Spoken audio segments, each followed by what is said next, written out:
غریب اہل حدیثوں کے لیے بشارت عظمی، خوشخبری۔ اگر آپ اہل حدیث ہیں اور آپ گائے کی قربانی نہیں کر سکتے، بھینس کی نہیں کر سکتے، اونٹ کی نہیں کر سکتے، بکری بھیڑ کی بھی قربانی نہیں کر سکتے، تو آپ قربانی سے محروم نہ رہیں۔ یہ میرے سامنے آپ کے امام جماعت غرباء اہل حدیث مولانا عبدالستار صاحب کی کتاب اور ان کا فتاوی ستاریہ صفحہ نمبر 72 جلد نمبر 2 موجود ہے۔ اس کے اندر سوال ہوتا ہے کہ کیا مرغ کی قربانی شرعاً جائز ہے یا نہیں ہے؟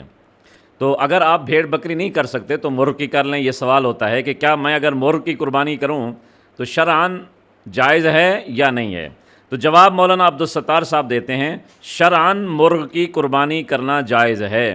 کوئی غریب آدمی اگر اس مسئلے پر عمل کرے تو اس کو مورد الزام نہیں بنانا چاہیے، کیونکہ حضرت بلال، حضرت ابو ہریرہ جیسے صحابہ سے یہ امر ثابت ہے۔